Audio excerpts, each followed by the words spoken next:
Hey everybody, it's Coach Brian. I wanted to make and share this video with you all to discuss what it means to play good one-on-one defensive technique in soccer or futsal.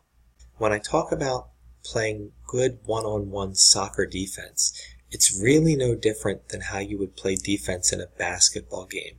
So what I see an awful lot of, unfortunately, is let's say that we're playing the blue team. We're the orange team, and their goalkeeper has the ball, and their goalkeeper rolls the ball out to their back. And our forward is rushing up here, just running straight on, trying to go right at that player, and he's going to just run as fast as he can and try to kick the ball away from the blue team's back. And what I see an awful lot of is that our forward, number one, just runs in there really hard, and all the back has to do, the blue team's back, is just shift the ball over to the other side of his body. And by that point in time, our orange forward is running so fast that he can't stop himself. And now we end up seeing the back just take one or two touches the other direction, and our forward has run right by the player, missed the ball completely. Because you've sprinted in and you've come in a little bit out of control, too fast for too long. Let me show you a video of Logan doing this exact same thing in soccer, so you can see what that looks like.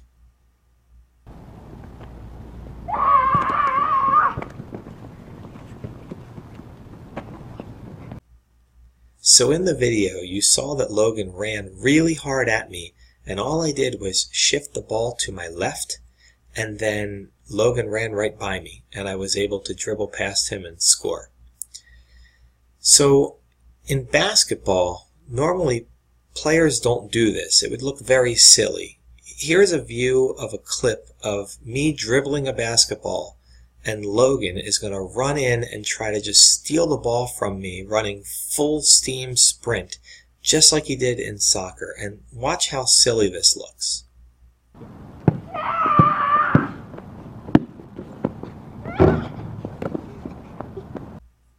Okay, so hopefully if you guys have played basketball, you know that that is not the way to run up to the ball, the guy who's dribbling the ball, and try to defend them. Instead, what you want to do is you want to, and I'm going to back up on our soccer field here, let's say that our forward ran up to the back, and as he got there, instead of running really fast, as he got closer to the ball carrier, he slowed down, like you would normally do in basketball. And now, as the blue team's back starts dribbling the ball still, our guy backs up with him a little bit and continues to pressure the blue team's back, the ball carrier. The ball carrier now feels all of this pressure, and he may end up making a mistake and maybe kicking the ball just a little too hard. Maybe it goes out of bounds. That's wonderful. We get the ball back. Or if he dribbles it a little bit too far in front of him, and then our guy slips in between them and separates him from the ball, that also helps. So it's important if we back up to close the space and put the pressure on the player, but we don't want to close the space so fast that we run past the player. That's not what we want to do. Instead, we want to close that space, and then we want to make sure we keep the pressure on the player of the other team with the ball as long as possible. And if he tries to shake us and cut it back inside, we continue to keep the pressure on him. So let's go back now and watch what you would normally expect a good defender to do in a basketball game. What is that? Alright, terrific. So Logan ran up and he closed the space between himself and me, but he didn't run in so fast that he ran by me. And as a result, when I tried to dribble in front of him, he stole the ball. So now let's look at this one final time back to soccer. I'm going to have the ball. Logan is going to close the space in between us, but as he gets closer to me, he's going to slow down, and he's actually going to stop running towards me about 2 or 3 steps before he gets to me, and he's going to make me beat him with a move and not just run by me. What is that?